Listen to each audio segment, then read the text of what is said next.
Maka dia pesan tinggal kepada anak-anak dia. Dia kata, bapak mati esok, mayat bapak bakar, setengah habu pi buang tengah darat no, setengah habu pi buang dalam laut. Dia kata, pasal apa? Pasal pak pimai pak akan kena bakar dengan api esok.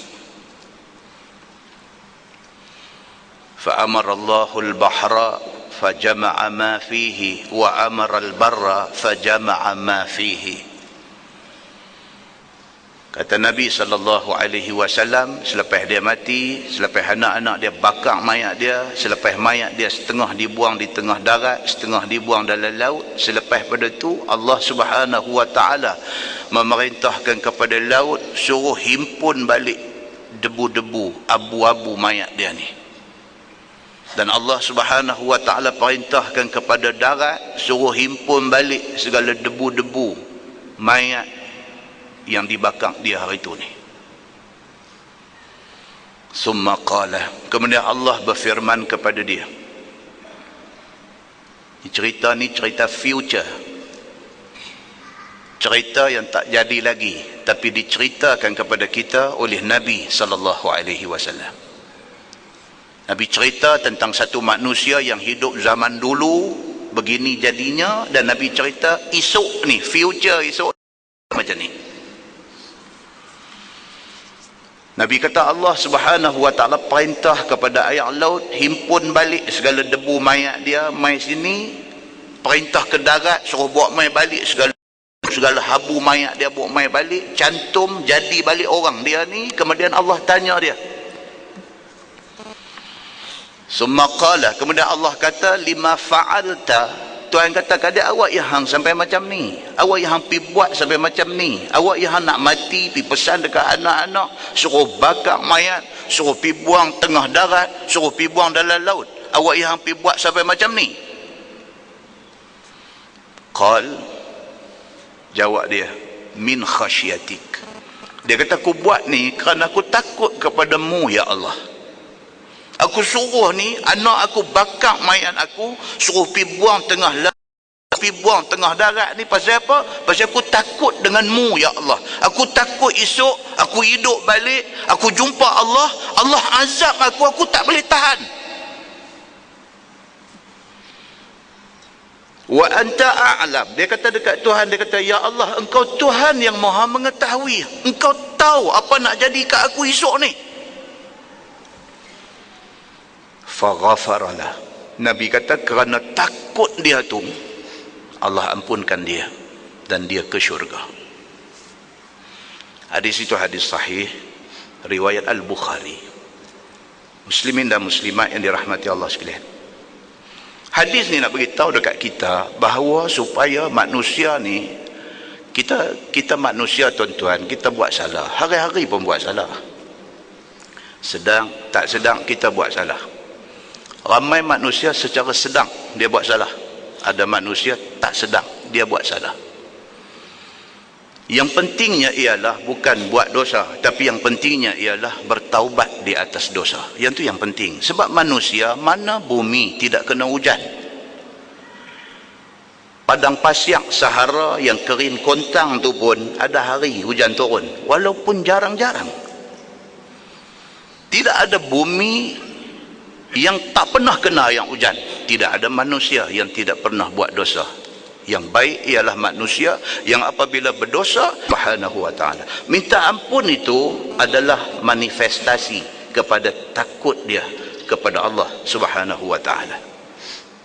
Kerana takut itu, Nabi kata faghafaralah, maka Allah Subhanahu wa ta'ala ampunkan dia. Dalam sebuah hadis lain riwayat daripada Abbad bin Abdullah bin Az-Zubair bin Al-Awwam radhiyallahu anhum ajma'in,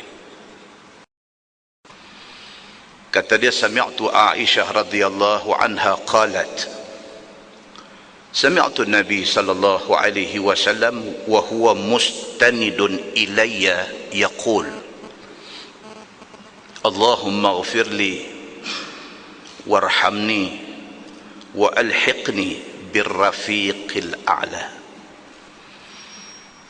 Daripada Abbad bin Abdullah Dia ni tabi'in, dia bukan sahabat, dia tabi'in. Abbad bin Abdillah, dia anak kepada seorang sahabat yang bernama Abdullah bin Az-Zubair bin Al-Awwam. Abdullah bin Az-Zubair anak penakan kepada Aisyah radhiyallahu anha yang diambil oleh Nabi buat jadi anak angkat Nabi. Dan mereka ni semua bin Abdullah bin Az-Zubair bin Al-Awwam adalah adik-beradik dengan Khadijah binti Khuwailid. Dia bersangkut kot tu, kiri sangkut, kanan sangkut. Daripada Abbad, dia kata Aisyah radhiyallahu anha pernah kata, Aisyah pernah cerita detik-detik kewafatan Nabi sallallahu alaihi wasallam. Sebab Nabi sallallahu alaihi wasallam dia wafat di rumah Aisyah. Nabi isteri ramai, tapi hati Nabi ni cenderung sayang kepada Aisyah. Sehinggalah lahir satu hadis, Nabi kata, ya Allah, kalaulah sekiranya aku ni nak ditakdirkan habis umur, biarlah di rumah Aisyah. Allah perkenan doa Nabi, maka Nabi pun wafat di rumah Aisyah radhiyallahu anha. Aisyah meriwayatkan hadis ni. Dia kata sami'tu Nabi sallallahu alaihi wasallam wa huwa mustanidun ilayya. Dia kata aku dengar Nabi sallallahu alaihi wasallam berdoa. Ketika itu Nabi tersandang di dada aku. Ni Nabi dekat nak wafat ni. Nabi duduk sandang di dada Aisyah isteri dia. Nabi kata Allahumma ghafirli. Nabi kata, ya Allah, ampunkanlah aku, warhamni, ya Allah, kesianlah kepada aku, wa alhiqni birrafiqil a'la, ya Allah, bagilah aku jumpa dengan ar-rafiqul a'la. Sebahagian ulama hadis kata Allah subhanahu wa ta'ala. Nabi satu kekasih Allah yang maksum, yang tidak berdosa, nak mati takut dosa. Nabi SAW manusia paling mulia yang tidak ada manusia semulia dia. Nabi waktu nak wafat, Nabi minta Allahumma ghafirli, ya Allah, ampunkan dosa aku. Nabi tidak berdosa, Nabi minta ampun dosa dia. Warhamni, ya Allah, kesian pada aku. Wa alhiqni, ya Allah, jumpakanlah aku lepas mati ni birrafiq. Dalam riwayat lain kata birrafiqil a'la, dengan Tuhan yang maha tinggi. Muslimin dan muslimat yang dirahmati Allah sekalian. Di dalam sebuah hadis riwayat daripada Muslim bin Al-Harith At-Tamimi radhiyallahu anhu, kata dia, qala li Rasulullah sallallahu alaihi wasallam idza sallaita subh faqul qabla an tukallima ahadan minan nas Allahumma ajirni minan nar 7 marrat fa innaka in mitta min yawmika dhalik kataballahu azza wa jal laka jiwaran minan nar wa iza sallaita al-maghrib faqul qabla an tukallima ahadan minan nas Allahumma inni as'al Allahumma ajirni minan nar 7 marrat fa innaka in mitta min lailatika tilka kataballahu azza wa jal laka jiwaran fin nar atau kama qal. Hadis riwayat Imam Ahmad bin Hanbal. Daripada Muslim bin Al-Harith At-Tamimi radhiyallahu anhu, kata dia, Nabi sallallahu alaihi wasallam satu hari kata ke dia, Muslim ni kata, satu hari Nabi mai pesan ke dia. Nabi kata, iza sallaita subh, Nabi kata, wahai Muslim, kamu kalau boleh tiap-tiap selesai sembahyang subuh, faqul qabla an tukallima ahadan minan nas, kamu ucapkan sebelum kamu bercakap dengan orang, Kita habis sembahyang, kita nak bersembang, kita nak bercakap dengan orang, nak apa. Nabi kata sebelum tu, habis kita sembahyang subuh, bagi salam, sedikit zikir yang kita buat sebelum kita mula bercakap dengan orang. Nabi kata, faqul Allahumma ajirni minan nar, Allahumma ajirni minan nar, Allahumma ajirni minan nar 7 marat, 7 kali. Dan kadang-kadang kita sembahyang di mana-mana dengar imam dia lepas bagi salam, sebelum dia start Allahumma antas salam wa minkas salam tu, sebelum tu dia sebut Allahumma ajirna minan nar, Allahumma ajirna minan nar. Itu daripada hadis Nabi sallallahu alaihi wasallam. Cuma berbeza pendapat. Imam Ahmad bin Hanbal kata ini hadis hasan, tapi Al-Albani dia kata ini hadis dhaif. Persoalan tentang hadis dhaif ini, kalau kita tengok perbahasan di kalangan ulama-ulama hadis, terbahagi 3. Satu, Al-Qadhi Abu Bakar Ibnu Al-Arabi. Dia ni syadid, dia ni strict, dia tegah. Dia kata hadis dhaif tak boleh pakai langsung. Itu pendapat Abu Bakar Ibnu Al-Arabi. Pendapat kedua, pendapat yang dipegang oleh Imam Ahmad bin Hanbal, Imam mazhab Hanbali, dan juga Imam Abu Dawud, salah seorang daripada rawi, daripada pengumpul hadis di dalam Sunan Sittah. Imam Abu Dawud dan Imam Ahmad bin Hanbal, dia kata apa? Hadis dhaif adalah hadis dan boleh beramal secara mutlak.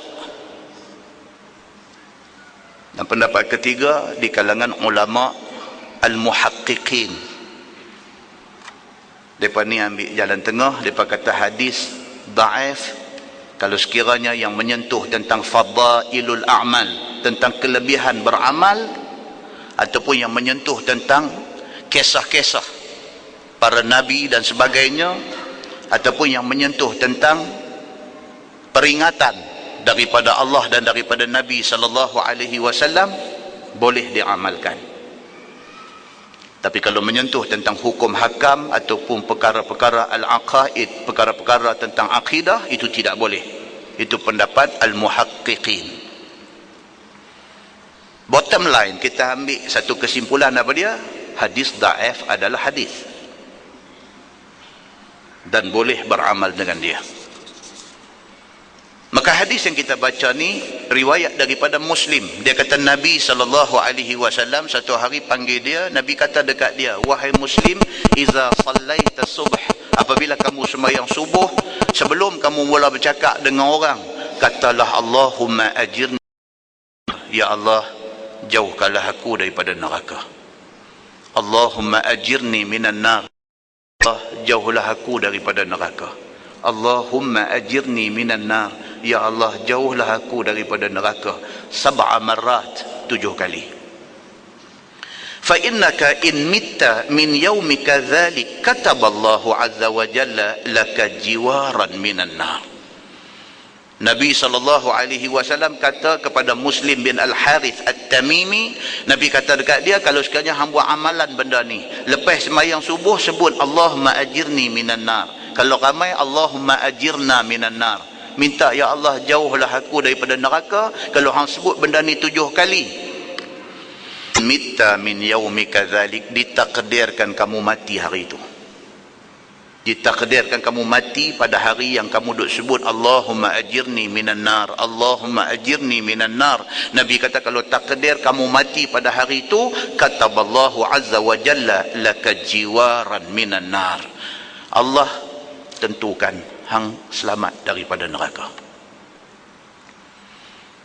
Ini tawaran hebat. Nak sebut Allahumma ajirni minan nar bukan susah, tuan-tuan. Beruntung orang yang sebut, rugi orang yang tidak sebut. Wa idza sallaital maghrib, Nabi kata apabila kamu sembahyang maghrib, faqul qabla an tukallima ahadan minan nas, sebelum bercakap dengan orang lain katakanlah Allahumma inni as'alukal jannah. Sembahyang maghrib sebut Allahumma inni a'udzubik, Allahumma inni as'alukal jannah, ya Allah aku minta syurgamu, ya Allah aku minta syurgamu, bagi satu tempat kepada aku di syurga. Allahumma ajirni minan nar, lepas itu sebut ya Allah jauhlah aku daripada neraka. Allahumma inni as'alukal jannah, Allahumma ajirni minan nar. Sebut tu 7 marat, 7 kali. Fa innaka in mitta min lailatika tilka, Nabi kata kalau ditakdirkan lepas maghrib kamu baca macam tu, dan ditakdirkan malam tu kamu meninggal. Nak mati tak tahu bila tuan-tuan. Bukan syarat tua untuk mati, bukan syarat sakit untuk mati. Sampai masa mati. Duduk tempat kerja boleh mati, duduk tengah drive boleh mati. Ada satu sahabat kita di Kulim, daripada rumah dia di Taman Bersatu Kulim, mai ke bank Islam dekat Kelang Lama, pergi draw duit, lepas draw duit bawa kereta, isteri duduk ada sebelah, duduk tunggu tu daripada depan bank Islam Kelang Lama nak keluar ke main road tu, duduk tunggu tu setengah. Kereta dah tak jalan lagi. Bini dia kata, abang meninggal tuan-tuan. Di bangku kereta tu duduk meninggal. Tangan duduk pegang steering. Few years back kejadian itu. Cerita nak mati ni tak tahu bila kita ni disuruh bersedia. Itu aja. Maka Nabi SAW habang kat kita ni persediaan untuk menghadapi hari yang kita tak tahu bila. Nabi kata kalau boleh komit dengan amalan ini, kita sentiasa buat amalan ini. Lepas sembahyang subuh, Allahumma ajirni minan nar, Allahumma ajirni minan nar 7 kali. Nabi kata kalau ditakdirkan kamu mati siang itu, kamu jauh daripada neraka.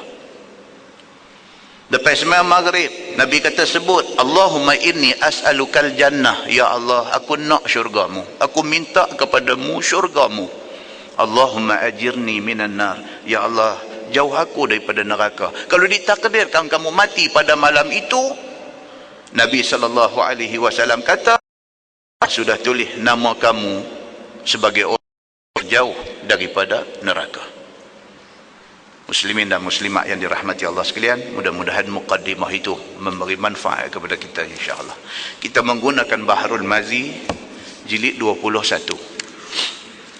Bahrul Mazi jilid 21 muka surat 14. Muka surat 14. Saya flashback sikit hadis yang kita dah baca pada bulan 6 hari itu. Hadis ni riwayat daripada Adi bin Hatim At-Ta'i. Dan kita dah cerita dengan panjang lebar tentang Adi bin Hatim At-Ta'i dalam kuliah bulan 6 hari itu. Bagaimana dia ni, Adi bin Hatim At-Ta'i ini adalah pembesar kaum. Dia kontrol satu kelompok besar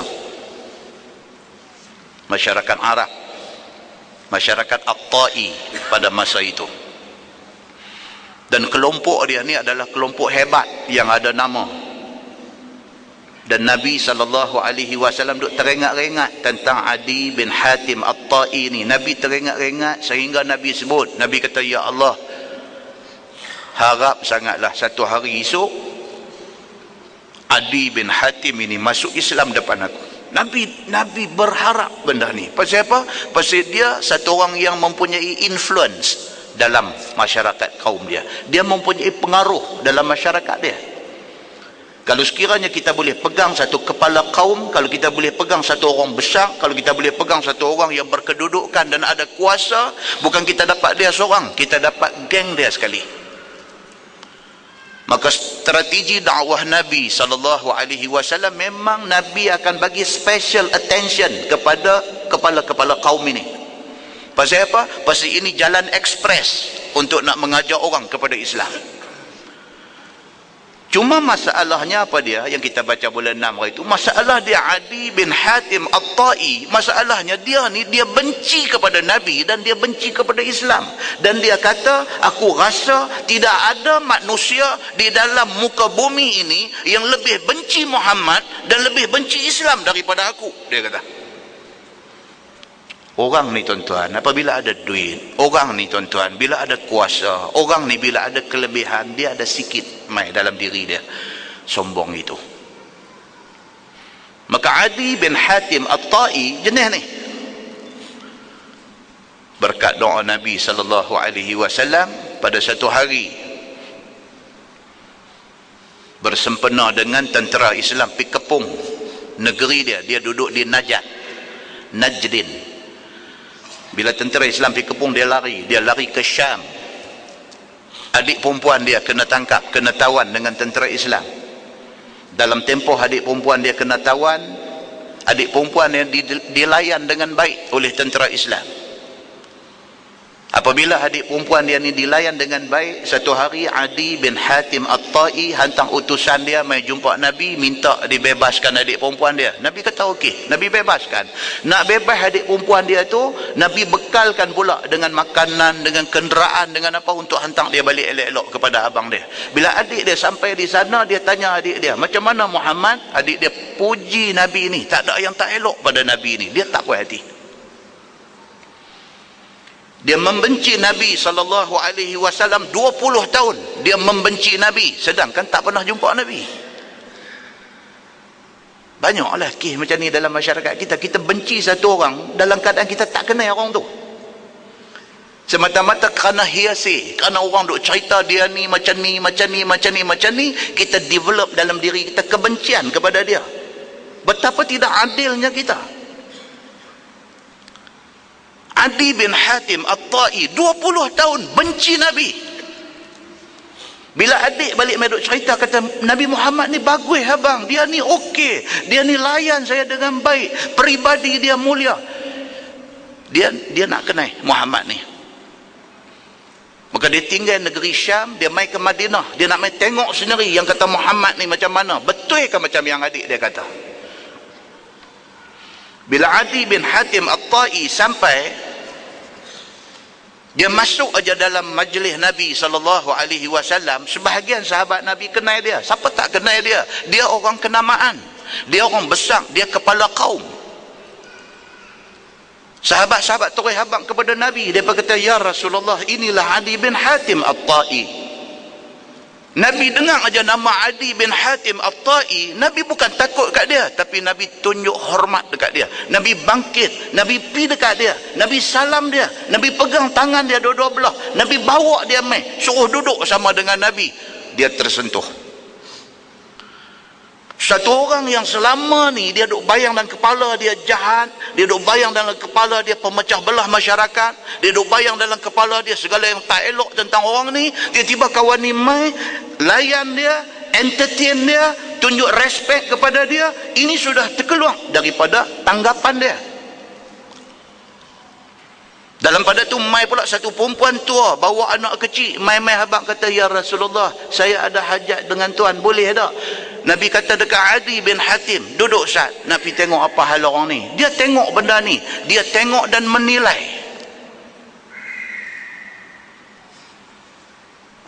Lepas itu Nabi SAW habis selesai urusan dengan perempuan dengan anak kecil ni, Nabi mai balik dekat dia. Nabi kata, Adi, kita sembang di rumah.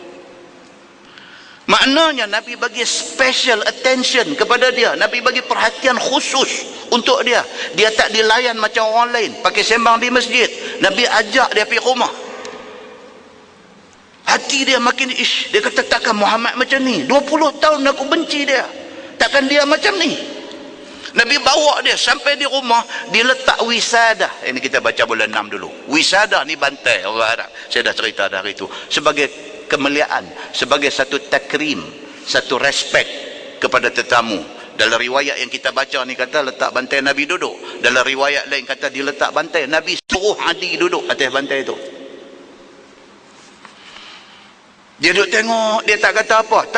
Dia duduk main ketat tak dadah. Bila dia, aku selama ni duk marah, duk benci, duk meluat, duk buat macam-macam dekat dia, sedangkan dia orang baik macam ni. Apa aku ni?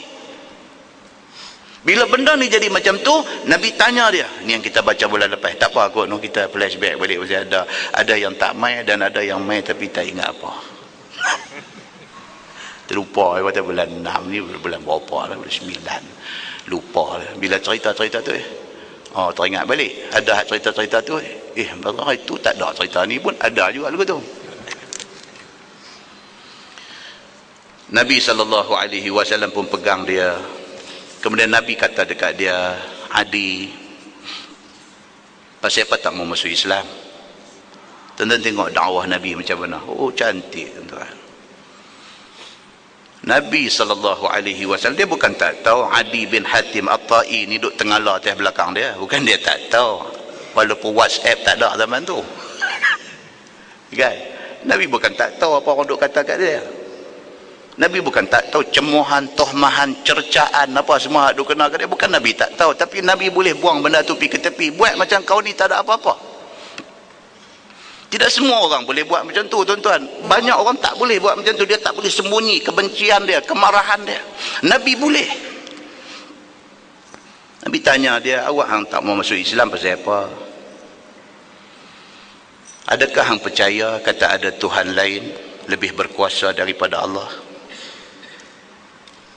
Bila dengar Nabi cakap macam tu, benda ni unexpected. Satu benda yang luar jangka. Dia duk jangka Nabi ni lagu mana. Tengok Nabi ni very polite. Cukup bersopan. Nabi santuni dia. Dia kata tak ada. Saya tidak nampak ada Tuhan lain. Nabi kata dekat dia, pasal apa hang tak mau sebut Allahu Akbar? Pasal apa tak mau admit, tak mau mengaku kata Allah itu Tuhan yang maha besar? Adakah hang rasa ada Tuhan lain yang lebih besar daripada Allah? Nabi bagi dekat dia. Dia kata tak ada. Nabi explain dekat dia elok-elok. Nabi kata, Adi, hang tahu tak bahawa Yahudi mereka itu dimurkai Allah Subhanahu wa ta'ala? Dia angguk. Hang tahu tak kata Nasara mereka itu dhulal, mereka itu sesat daripada jalan kebenaran? Dia angguk.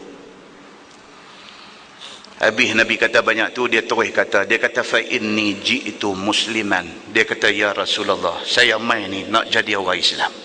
Takat tu kita baca bulan 6 hari tu. Tuan-tuan tengok muka surat 14, sambung di bawah sekali. Dia kata menumpangkan dhaif kepada jiran. Ini sambungan dia. Menumpangkan dhaif kepada jiran. Dhaif maksudnya apa? Tetamu. Kan kita hari ni pun kalau kad jemputan dia tulis pukul 8.30 pagi. Ketibaan Dif jemputan. Dif itu bukan DJ Dif. Dif itu daripada perkataan Arabnya dhaif. Dad yafa, dhaif. Kan ni musim orang pergi Mekah nak pergi buat haji. Jemaah haji ni disebut Duyufur Rahman. Duyuf itu plural kepada singularnya apa dia? Dhaif.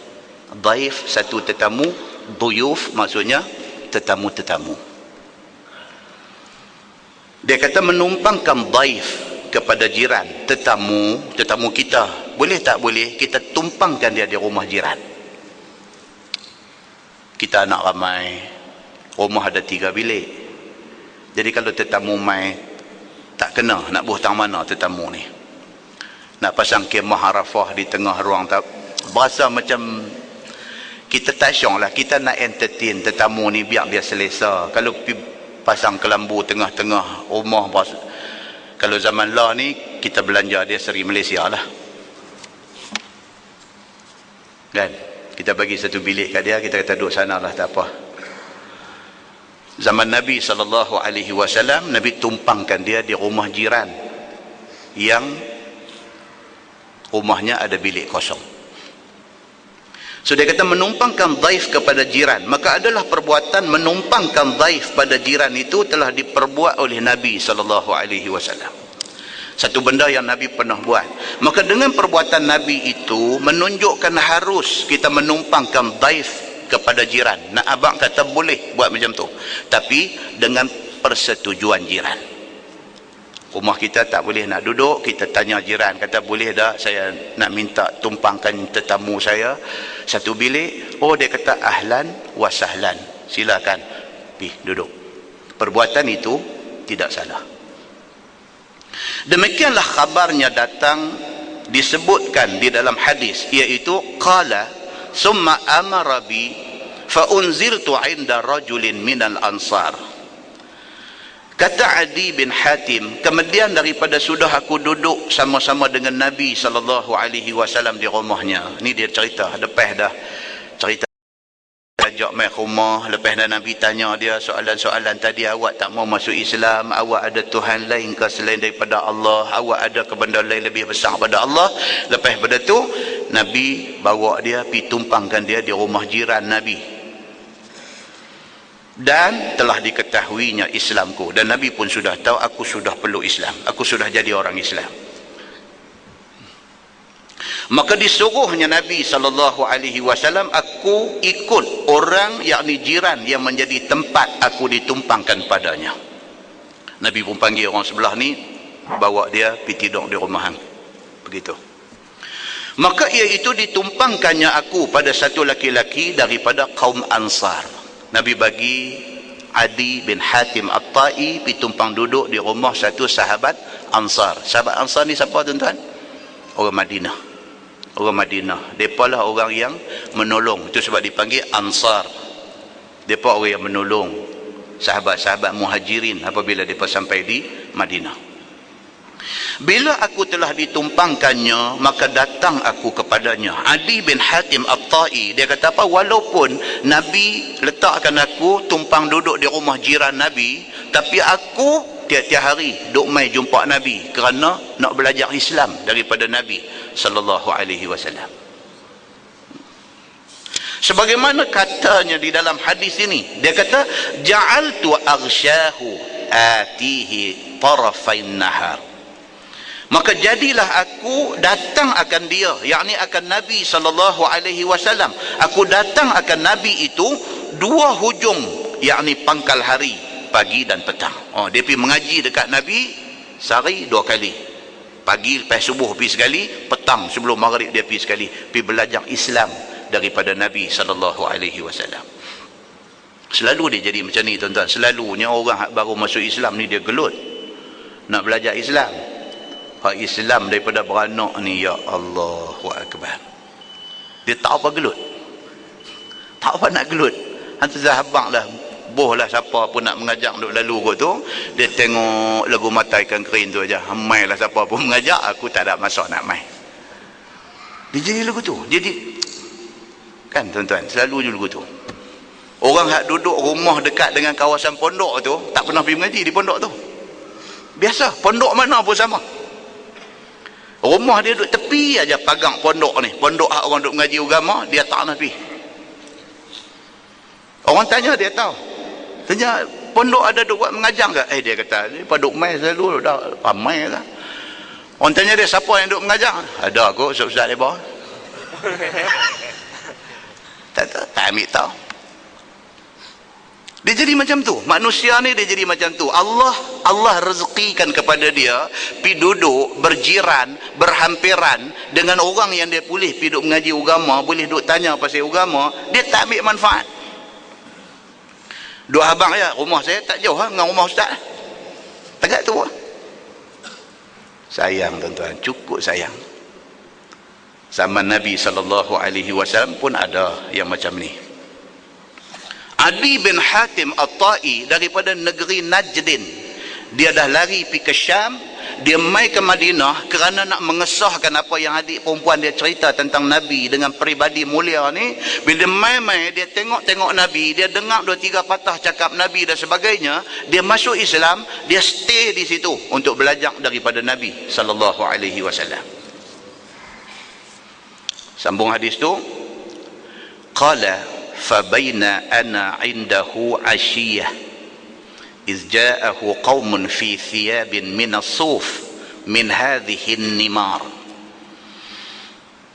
Kata dia, maka di dalam antara aku duk belajar dengan Nabi SAW pada satu petang, tiba-tiba datang akan dia satu kaum. Tengah dia kata, ni Adi bin Hatim At-Tai, dia cerita, tengah aku duk mengaji ilmu dengan Nabi pada satu petang sebelum asar, duk mengaji dengan Nabi di masjid.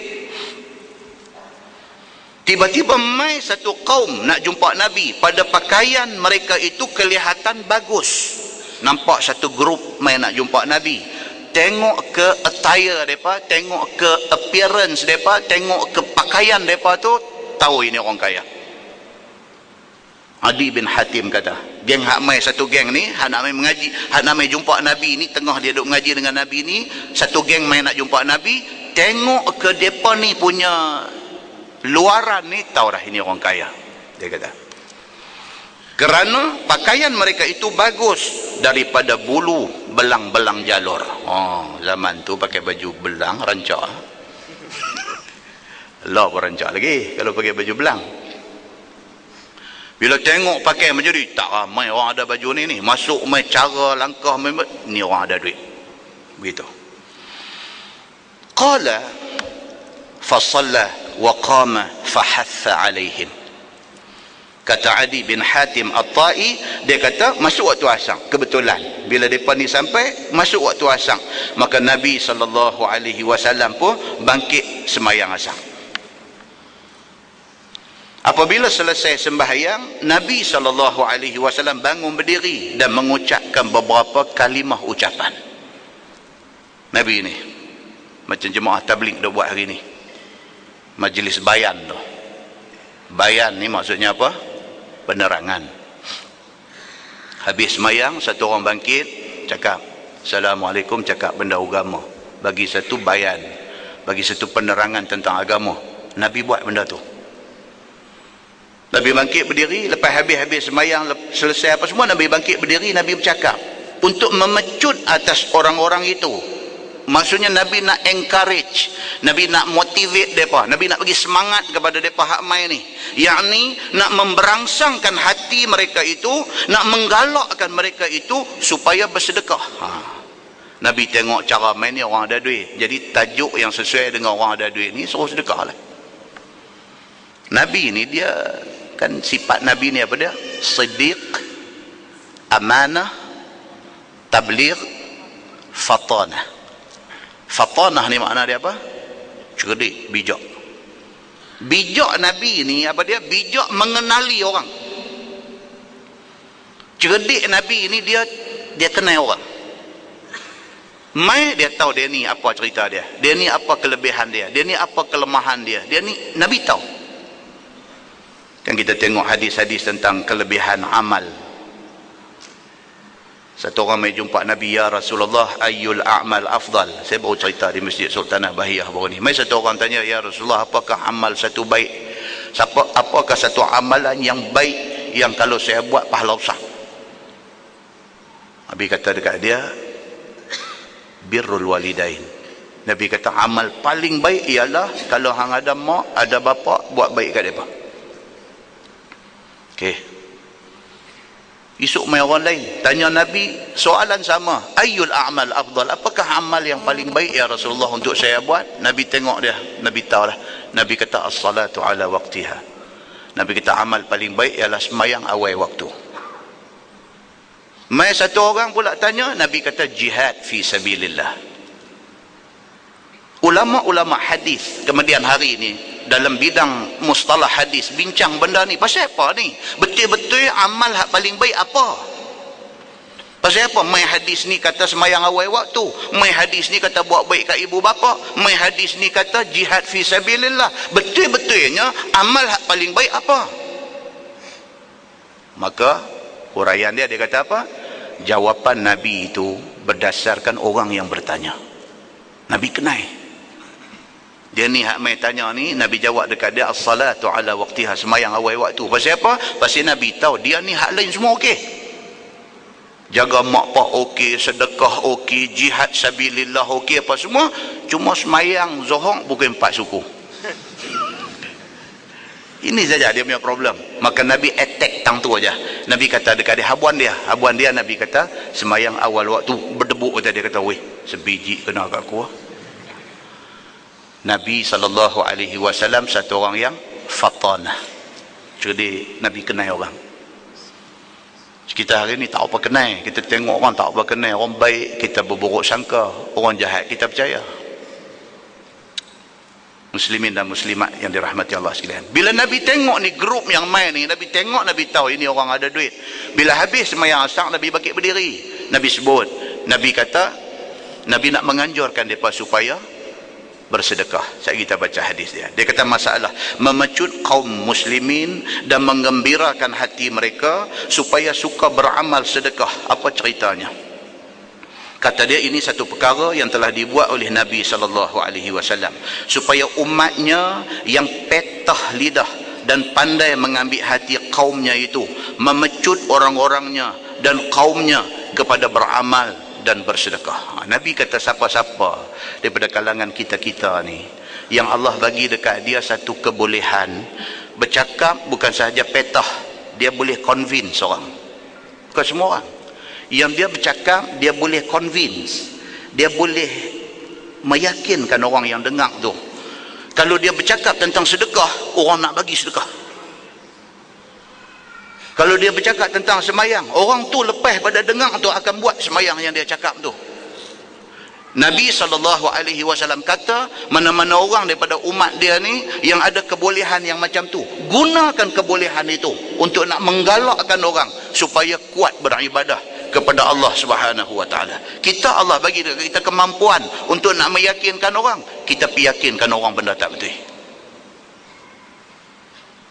Muslimin dan muslimat yang dirahmati Allah sekalian, maka bersedekah itu disuruh oleh Nabi SAW walaupun sikit.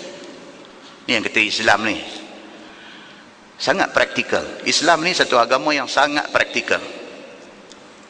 Dia suruh kita buat satu benda, tak boleh buat semua, buat sikit. Islam macam tu. Boleh buat banyak mana buat. Ada orang tanya, dia kata, Ustaz, macam sembahyang tarawih ni, kalau saya buat tak cukup 8, dia kata, kira tarawih ke tak lah? Ingat pun tak cukup 20, dia kata tak cukup 8 pun tak cukup. Kan? Ada orang tanya, dia kata, saya dengan kerja dengan apa macam-macam, saya balik kerja tengok ada lagi orang sembahyang, saya pun singgah-singgah naik-naik dan dekat 6 dia kata. Kan? Jadi kalau saya dan buat 6, dia kira tarawih tak Ustaz? Dia kata. Allah kata apa dalam Quran? Faman ya'mal mithqala dzarratin khairan yarah. Siapa buat amal baik walaupun sikit, Allah bagi banyak mana yang dia buat. Dia buat sikit, sikit dia dapat. Oh, jadi kalau tak sampai 6 tak apa, dia mula duduk syok. Dia mula nak main nak buat 6 tiap-tiap malam. Dah, jawapan kita tu bukan nak menganjurkan dia suruh buat 6. Nak abang kata hang buat berapa pun tak apalah, takat mana boleh. Kalau kita tengok balik riwayat-riwayat tarawih yang dibuat, Imam Malik, dia imam di Madinah, ada riwayat kata dia buat sampai 40 rakaat. Ada riwayat kata dia buat, kalau masuk dengan witir, 41 rakaat. Ada riwayat kata 37 rakaat. Ada berbagai-bagai riwayat. Orang tanya Imam Malik, wahai Imam, ni apa cerita ni sampai zaman Umar Al-Khattab buat takat 20 ya, ni kita pergi pederah lebih pada 20 ni. Imam Malik jawab apa? Dia kata mereka di Mekah tak apa. Dia kata pasal mereka di Mekah semayang tarawih, ni semayang rehat, dia tak gelut. Mereka semayang 2 rakaat ke 4 rakaat, rest. Dalam tempoh rest tu ada yang bangkit pergi tawaf, buat tawaf sunat. Habis tawaf sunat sekali lagi, sini continue another 4, lagi 4 rakaat lagi. Jadi Imam Malik kata mereka di Mekah zaman Umar, mereka duduk di Mekah, mereka tarawih ni mereka tak one shot perhabis 20. Mereka buat 2, mereka buat 4, mereka rest. Dalam tempoh rest mereka pergi buat tawaf. Mereka dapat pahala. Kita di sini, kita tidak ada Kaabah untuk tawaf, maka kita tambah bilangan rakaat, dia kata. Tuan-tuan jangan kata Imam Malik ni buat bid'ah. Imam Malik ni imam hadis. Kalau kita faham hadis, bukan bandingan dengan faham Imam Malik terhadap hadis. Nah, abangnya apa? Faman ya'mal mithqala dzarratin khairan yarah. Hang buat banyak mana, Tuhan bagi banyak tu. Muslimin dan muslimat yang dirahmati Allah sekalian. Jangan pula tanya, ustaz kalau macam tu macam puasa kita tak boleh nak pi sampai 7.30, kita buat sampai ke 12, dia kira macam ni, kira itu nakai nama dia. Muslimin dan muslimat yang dirahmati Allah sekalian. Jadi Nabi kata, mana-mana umat dia yang petah, yang mampu bercakap dan mampu mempengaruhi orang, suruh buat baik, gunakan kelebihan itu.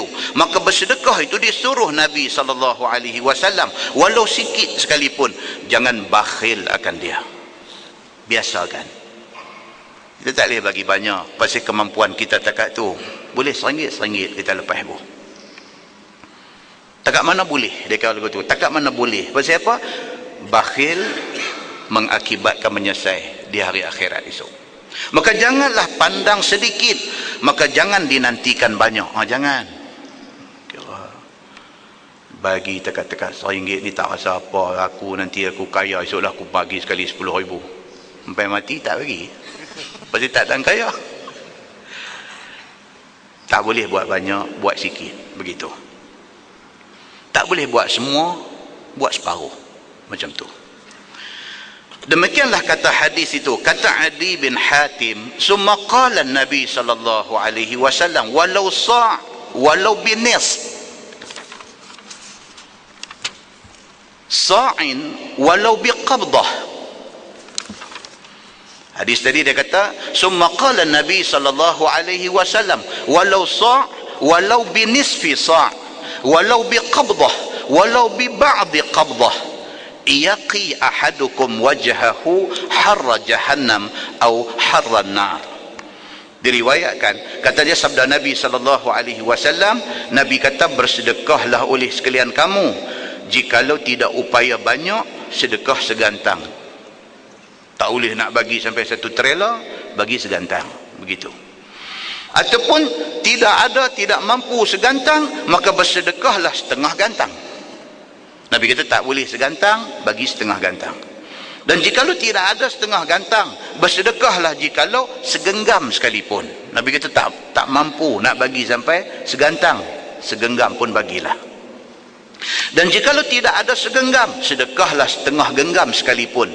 Yang dapat memelihara seorang daripada kamu itu akan mukanya daripada panah neraka jahanam ataupun panah laut api neraka jahanam. Nabi kata tak boleh banyak sikit, tak boleh segantang bagi setengah gantang, tak boleh bagi secekak, tak boleh bagi setengah cekak, tak berapa boleh, begitu.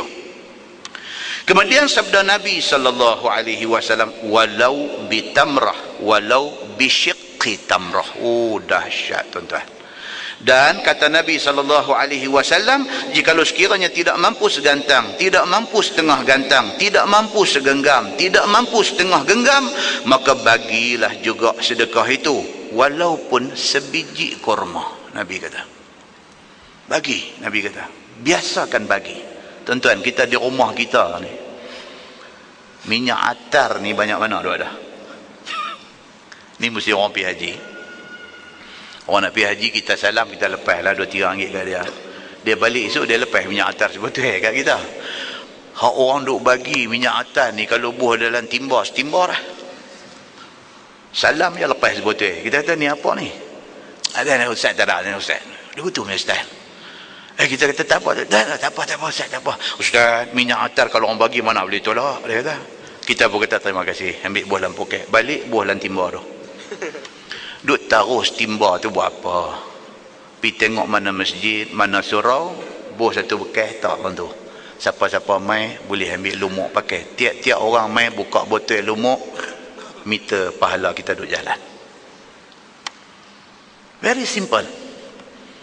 Yang kata abwabul khair, yang kata pintu-pintu kebaikan ni everywhere, di mana saja ada.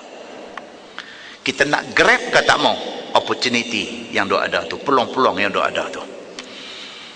Muslimin dan muslimat yang dirahmati Allah.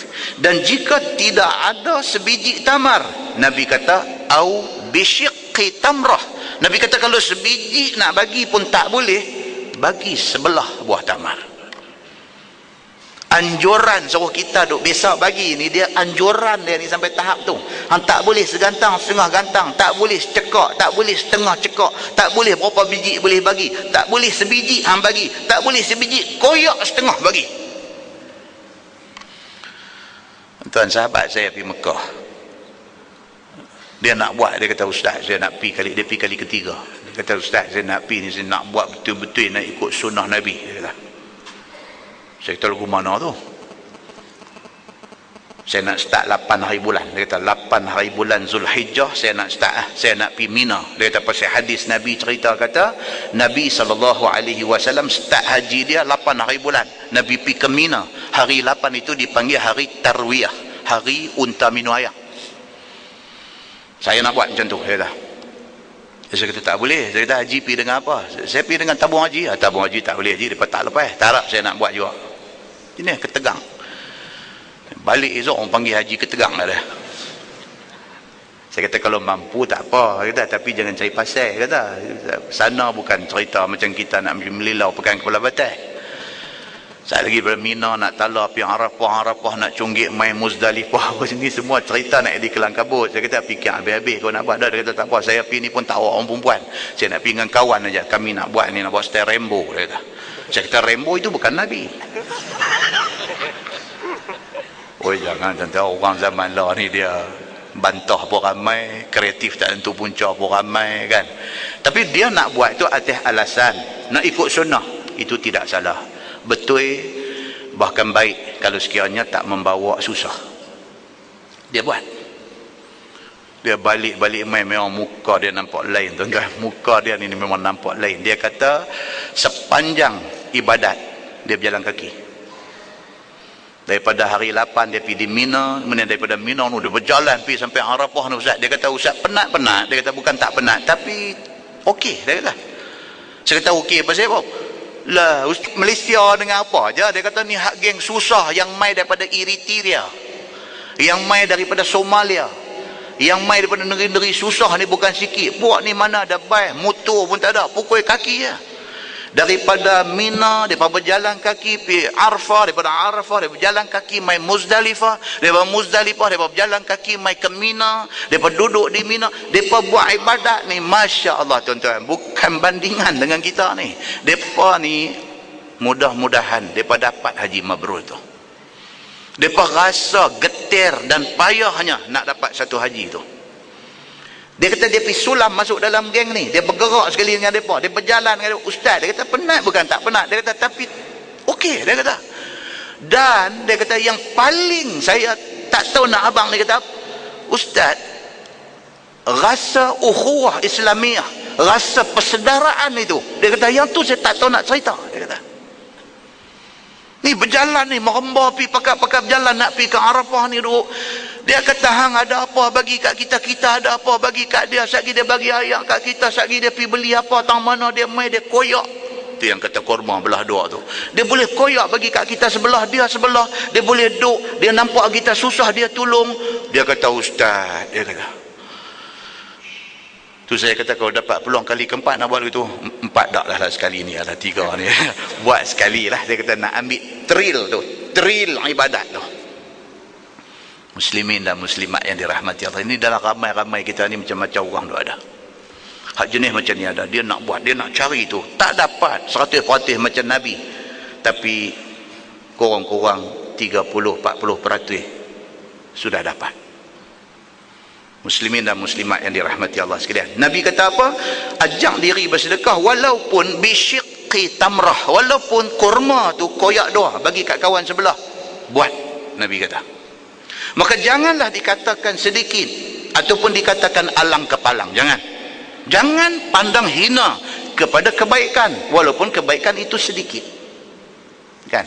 Contoh kebaikan yang sikit ni apa tuan-tuan? Contoh senyum ni bukan gaduh keluar satu kederat, satu tenaga apa, tak gaduh, just Bagi satu senyum dekat orang, senyum itu sedekah. Nabi kata. Kita jumpa satu orang, walaupun kita tahu dia duduk tengah duduk buh kita kat atas belakang dan semua, kita jumpa dia, kita senyum. Jangan senyum perli, senyum betul ya, senyum manis elok ya kan. Apa punya cantik tuan-tuan. Muslimin dan muslimat yang dirahmati Allah. Benda ni mujahadah. Benda ni mujahadah. Atas diri kita lah. Kita nak tekan. Nafsu tak mau buat benda tu tuan-tuan. Nafsu ni apa dia? Nafsu ni nak balas dendam. Hang buat kat aku. Hari ni hari hang. Akan mai satu hari-hari aku. Itu nafsu. Sedap hang hari ni. Hang buat aku. Satu hari aku minta dekat Tuhan. Hang kena satu susah. Hang tahu. Macam tu nafsu. Tak mau tuan-tuan. Tak mau. Bagi senyum dekat semua orang.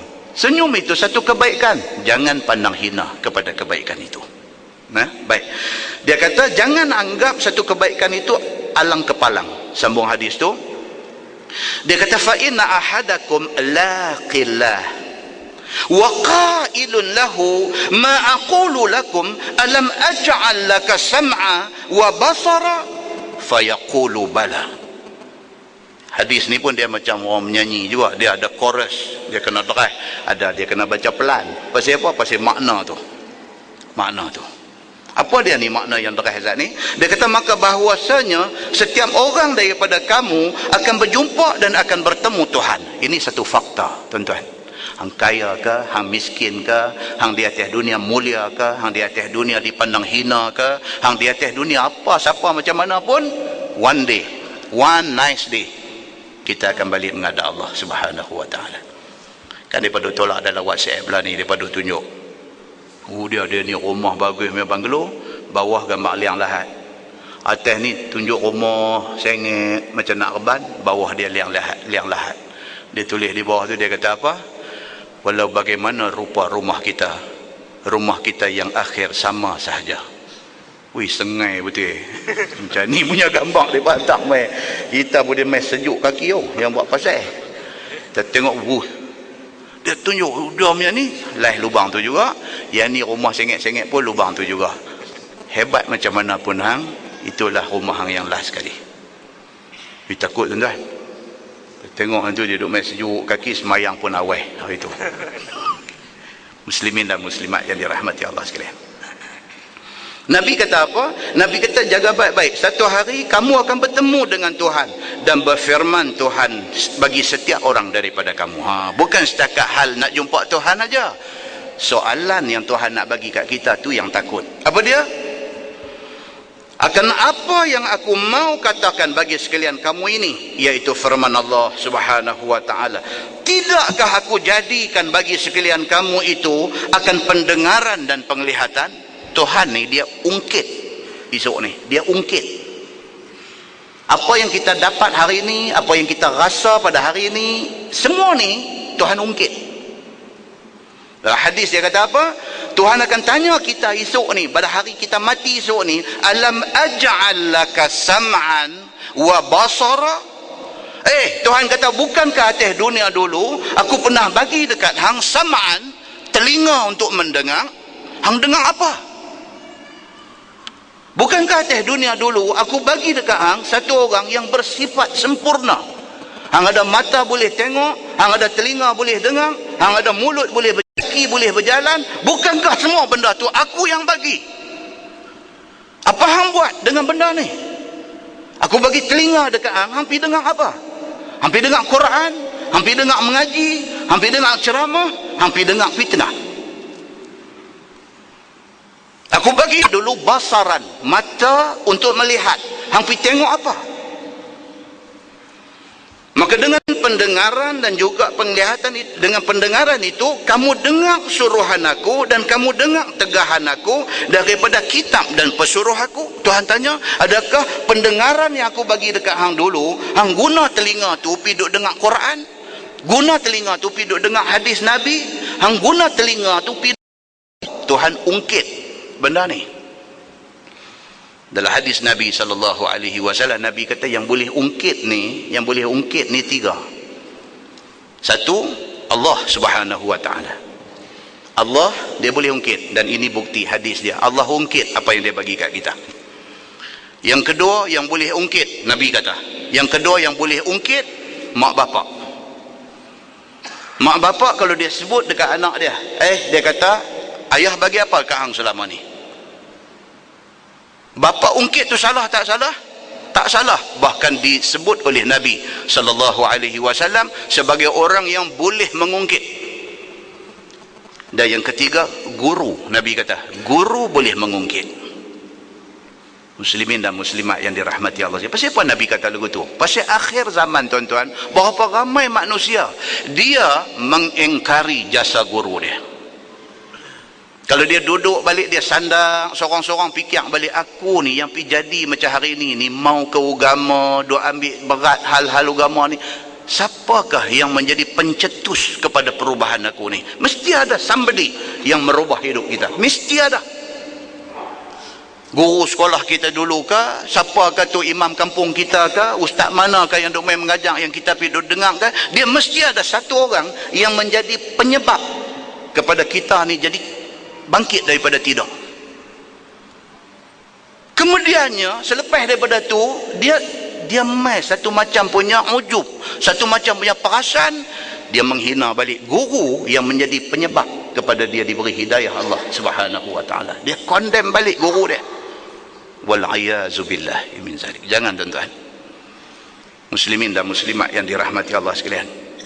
Maka Nabi SAW kata apa?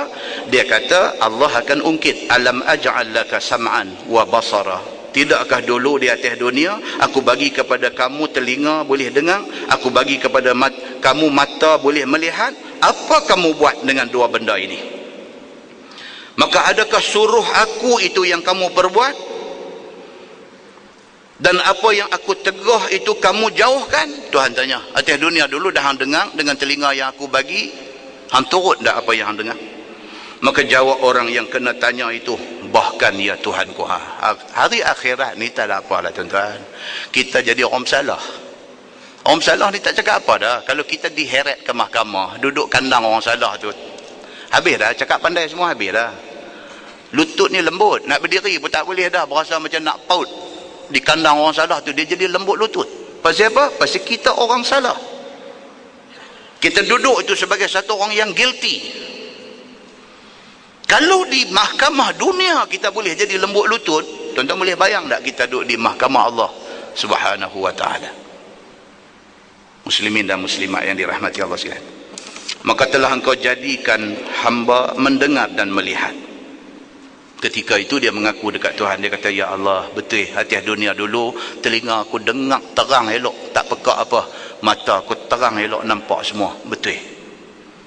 Fayaqul alam aj'al laka malan wa walada, fayaqulu bala. Tuhan berfirman lagi kepada orang yang dah mati ini, tidak aku jadikan kepada kamu di atas dunia dulu malan wa walada, harta benda dan anak pinak? Tuhan tanya, atas dunia dulu bukankah aku takdirkan hang hidup senang? Bukankah atas dunia dulu hang do earn pendapatan sebulan sampai 5-6 ribu? Bukankah atas dunia dulu hang punya pendapatan mencicah puluhan ribu? Bukankah di atas dunia dulu hang buat menyaga jadi? Bukankah di atas dunia dulu hang buat apa pun semua golden touch, sentuh jadi mai, sentuh jadi mai? Bukankah hang di atas dunia dulu macam tu? Tuhan tanya, apa hang buat dengan harta tu semua? Bukankah di atas dunia dulu aku bagi dekat hang anak? Apa hang buat dengan anak-anak hang? Didikan apa yang hang bagi dekat mereka? Oi tuan-tuan, ni semua kita dapat ni Tuhan ungkit. Maka kata orang yang bersalah ini, bahkan ya Allah, mengaku, betul, atas dunia dulu saya hidup senang, anak apa semua cantik, cuma itulah saya punya silap lah yang ni. Muslimin dan muslimat yang dirahmati Allah sekalian, masalah dia kata amal yang dipersembahkan kepada Allah Subhanahu wa ta'ala, maka iaitu tiap-tiap orang itu tetap amalnya yang di dunia ini, itulah yang dibawa ke akhirat. Ini persoalannya.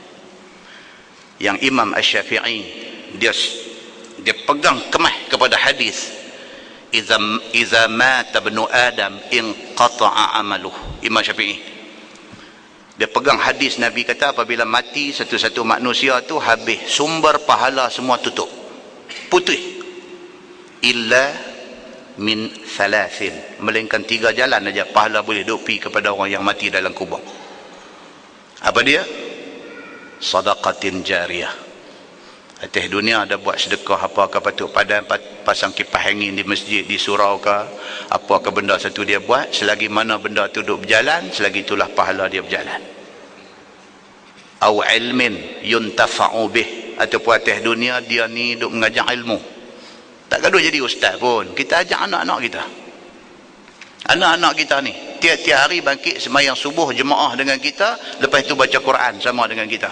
Kita ajak dia macam tu sampai esok dia menikah, dia berumah tangga pun itu yang dia bawa kepada rumah tangga baru dia. Kalau itu ajaran kita kepada dia, selagi mana ilmu yang kita bagi itu dipraktikkan, selagi itulah kita duk kubur tang mana pun pahala pi cari kita. Au waladin salih yad'u lah, ataupun tinggal anak saleh. Anak yang saleh ni duk angkat tangan minta dekat Allah, Allahumma ighfirli wa liwalidayya, dia minta, ya Allah, ya Tuhanku, ampunkan dosaku dan dosa mak bapak aku. Tinggal anak macam ni, pahala dapat ke kita di sana. Imam Syafi'i kata ini 3 sahaja pahala, tidak ada lain. Itu sebab dia main fatwa Imam Syafi'i yang menjadi satu isu kontroversial pada hari ini. Imam Syafi'i dia stick kepada pendirian dia. Dia kata sebarang usaha yang dibuat di atas dunia untuk mengirim pahala kepada orang mati tidak sampai. Dia kata ini stand Imam Syafi'i. Apa panggil orang satu masjid pergi buat tahlil di rumah, panggil orang satu masjid pergi buat baca yasin di rumah, nak post pahala ni pergi dekat pak, dekat mak hak mati, Imam Syafi'i kata tak sampai. Sebahagian daripada ulama-ulama Asy-Syafi'iyah, mereka ni ambil jalan lembut sikit, mereka kata pahala ni urusan Allah. Kalau orang yang buat tu ikhlas, terpulang Allah lah. Kalau Allah rasa keikhlasan itu dia nak sampaikan pahala kepada orang mati, itu hak Allah. Tetapi tidak ada nas yang menyokong benda itu. Muslimin dan muslimat yang dirahmati Allah, isu itu biasa saja. Itu isu perbezaan pendapat. Hari ni ustaz-ustaz pergi duk cengih bab ni pula, sampai nak balik mikrofon marah, geng ni marah balik nu marah balik ni. Penat tuan-tuan bila dengar. Muslimin dan muslimat yang dirahmati Allah sekalian. Baik, dia kata maka amal yang baik itu adalah amal yang memelihara tuannya daripada panas api neraka, walau sedikit amal itu sekalipun. Yang pentingnya apa? Amal yang kita buat masa kita hidup ni, hak ni lah nak tolong kita di sana esok ni. Dah mati jangan harap, jangan harap orang lain nak kirim mai dekat kita, pasal tidak ada jaminan di sisi Allah Subhanahu wa taala.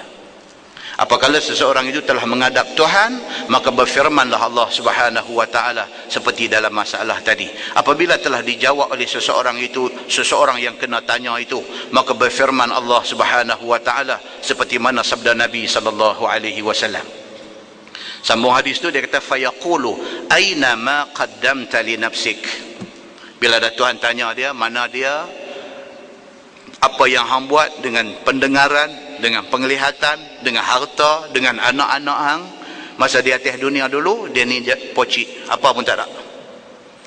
Saya dulu Allah bagi mata, mata ni tak guna untuk tujuan agama. Allah bagi telinga, telinga tak guna untuk tujuan agama. Allah bagi harta, harta pun macam tu saja. Allah bagi anak, anak pun saya tak didik dia dengan cara agama. Habis saya ni apa pun tak ada. Bila damai macam tu, fayaqul, Tuhan kata dekat dia, aina ma qaddamta li nafsik. Tuhan tanya kepada dia ni, mana barang yang kamu persembahkan bagi diriku di sini. Tuhan kata kalau dah macam tu, aku bagi hang hidup sampai umur 65, aku bagi hang hidup sampai umur 75, aku bagi hang hidup sampai umur 90, apa benda yang hang bawa mai kat aku hari ni? Tak susah hati kan tuan-tuan kalau kita kena soalan ni.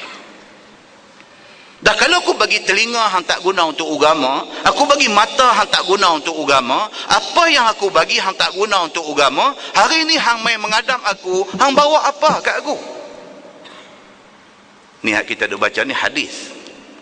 Apa hang nak jadi esok? Nabi SAW cerita ke kita awal-awal pada hari ini supaya kita tak buat silap. Mana barang yang kamu nak persembahkan untuk dirimu kepada aku di sini? Mana kebajikan yang kamu buat di atas dunia? Tuhan tanya. Sambung hadis tu, dia kata fayanzuru qaddamahu wa ba'dahu wa an yaminihi wa an shimalihi summa la yajidu syai'an yaqiya bihi wajhahu harra jahannam.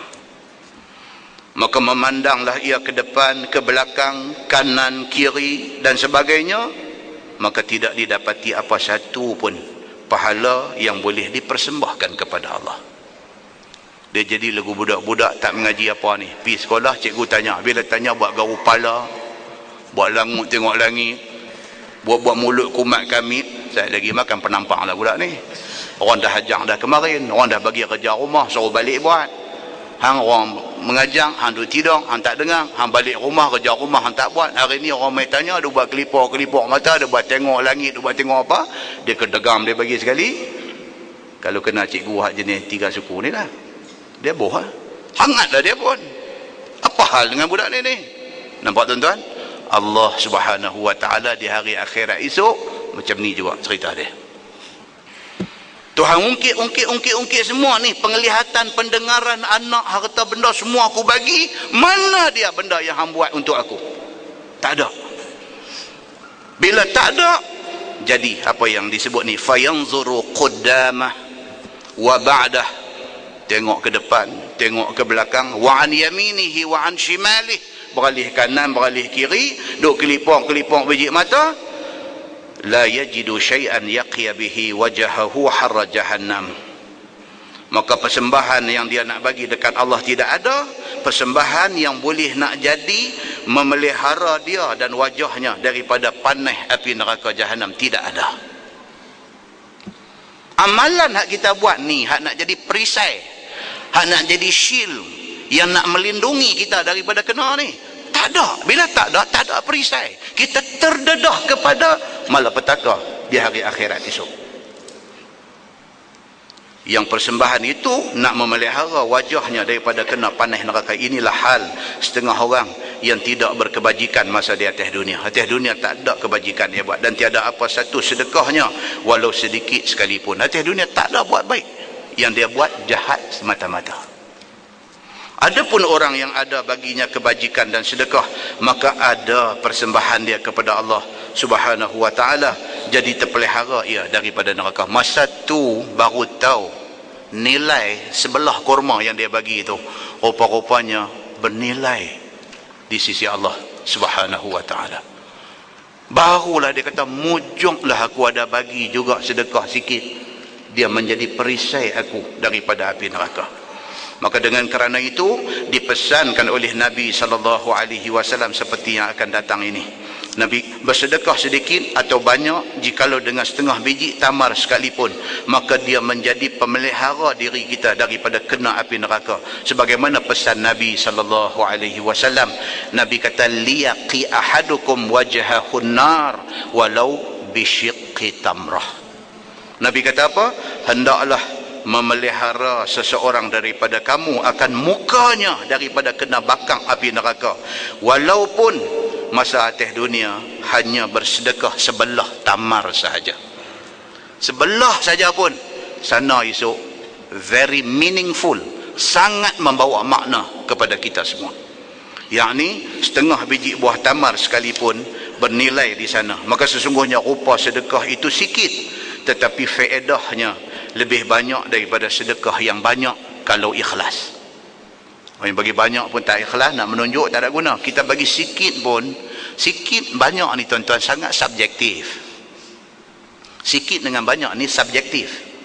Maksud dia apa? Kita tak boleh kata 1000 tu sikit, kita tak boleh kata 10,000 tu banyak. Tak boleh. Pasal apa? Sikit banyak dinisbahkan kepada kawah bagi. Kalau dia ni dalam poket, dalam bank, dalam apa semua himpun baru ada 300, tiba-tiba dia bagi 100 sedekah, itu sudah berapa? Itu sudah 1/3 daripada hak dia miliki. Dia ada 300, pi ATM cek ni pun duk lindung, tak bagi kawan belakang tengok pasal 300. Takut kawan belakang duk tinjau. Allahu Akbar, tengok main dengan kereta bagus, 300 ya. 300 ya. Dia bunyi lagu tu. Jadi 300 ni pakai jubah pergi labuh pergi duk lindung lagu tu nak tengok 300 ni. Kalau dia dalam bank pun ada 300, di rumah pun tak ada apa, kalau dia boleh bagi sedekah 100, banyak tak? Banyak. Berbanding dengan kawan yang ada 1 milion, dia bagi 100. Samakah dia dengan kawan yang ada 300 bagi 100? Tak sama. Maka itu sebab kata banyak sikit sedekah ini subjektif, berdasarkan kepada orang yang bagi itu. Muslimin dan muslimat yang dirahmati Allah sekalian, kalau sekiranya dia bagi itu walaupun nampak sikit, tetapi banyak pada dia, kerana dia orang yang tidak ada misalnya, kerana ada kalanya sedekah yang banyak tetapi membawa kepada ria dan membawa kepada gah di hati dan sebagainya, itu tidak guna. Tetapi sedikit tidak demikian, bagi sikit tapi hati dipandang akan sedikit dan alang kepalang, tetapi jadi ia berharga kepada orang yang lapang dan ditolong. Orang susah tuan-tuan, kita bagi kat orang kaya, kita bagi 1,000, dia kata 1,000 tak ada apa lah, pasal dia. Kita pergi bagi kat orang susah, bagi RM10, air mata turun derai. RM10 bagi dia besar, tapi suah RM10 kada air mata baru turun. Nilai besar RM10 tu pada orang yang susah, jikalau sedikit sekalipun. Wallahu a'lam. Kita berhenti tentu. Lepas ni dia akan masuk sambungan hadis ni, baca saya ingat setahun baru habis. Pasal apa? Pasal kuliah 3 kali setahun. Kan? Jadi setahun baru habis. Akan datang hadis yang sama tak habis lagi, dia akan mai pula apa? Cakap maneh dan cakap elok, memelihara diri daripada neraka. Dia step dia duduk mai dia tu turun. Anjuran suruh buat baik ni, mula-mula dia kata kalau boleh bagi banyak, bagi banyak. Tak boleh bagi segantang, tak boleh bagi tengah gantang, tak boleh bagi secekak, tak boleh bagi setengah cekak, tak boleh bagi sebiji, tak boleh bagi setengah sebelah daripada sebiji kurma, tak boleh juga. Dia nak main lagi di bawah ni, tak boleh juga. Dia kata apa? Fa illam yajid fa bi kalimatin thayyibah. Kalau dah sampai tak ada apa nak boleh bagi ke orang, tak apalah, hang tak bagi apa, tapi mulut hang jaga, jangan duk bercakap tak elok ke orang. Kalau kita satu orang yang tak mampu nak bagi, itu yang saya sebut, kalau sekiranya kita tak boleh nak buat baik, jangan buat jahat. Dan tu ya, baik pun tak buat, jahat duk gelut, maka akibat kebinasaan dia akan mai dalam kuliah yang akan datang insya-Allah. Lepas itu tuan-tuan dia akan pergi masuk. Saya tengok dulu, saya nak mungkin lompat-lompat tajuk-tajuk dia ni, sebab akan datang dia akan main cerita tafsir apa daripada suratul Baqarah. Ada beberapa ayat yang penting-penting. Semua Quran penting, tapi yang terlalu biasa kita dengar tu saya skip. Kita akan tengok bab tentang surah Al-Baqarah akan datang ni, dia nak main cerita tentang kejadian manusia. Asal kita ni macam mana? Kita start dengan Adam alaihi salam. Adam tu start daripada apa? Adam start daripada tanah. Tanah apa? Itu dia akan main. Yang perbincangan ini terhasil daripada tafsir yang ada di dalam surah Al-Baqarah. Tanah ni, Adam dulu dibuat daripada adunan, campuran tanah-tanah yang diambil di merata-rata tempat, sehinggalah terbentuknya Adam. Lepas itu daripada Adam, asyik pok Adam tu aja dengan isteri dia Hawa. Tahu yang hari ni dia keluar mai orang putih kulit lagu ni, yang dia mai orang Arab kulit macam ni, yang mai geng yang duduk di Mediterranean kulit dia macam ni, dia mai orang Asia kulit dia macam ni. Ni semua ni mai daripada mana? Ada penjelasan di dalam tafsir surah Al-Baqarah. Panjang umur, diberi kelapangan masa, insya-Allah kita tengok. Kita tangguhkan dengan tasbih kafarah dan suratul As. Subhanakallahumma bihamdik, asyhadu an la ilaha illa anta أستغفرك وأتوب إليك. بسم الله الرحمن الرحيم. والعصر إن الإنسان لفي خسر إلا الذين آمنوا وعملوا الصالحات وتواصوا بالحق وتواصوا. اللهم صل على محمد في الأولين والآخرين وسلم. ورضي الله تبارك وتعالى عن ساداتنا أصحاب سيدنا رسول الله أجمعين. بسم الله الرحمن الرحيم. الحمد لله رب العالمين حمدا يوافي نعمه ويكافئ مزيده. يا ربنا لك الحمد كما ينبغي لجلال وجهك الكريم وعظيم سلطانك. رضينا بالله ربا وبالإسلام دينا وبمحمد نبيا ورسولا. اللهم افتح علينا فتوح العارفين وارزقنا فهم النبيين بجاه خاتم المرسلين. اللهم فقهنا في الدين وعلمنا التأويل واهدنا صراطك المستقيم. اللهم أرنا الحق حقا وارزقنا اتباعه وأرنا الباطل باطلا وارزقنا اجتنابه. اللهم اجعل جمعنا جمعا مرحوما وتفرقنا من بعده تفرقا معصوما. وصلى الله على محمد وعلى آله وصحبه وسلم. لله رب العالمين. السلام عليكم.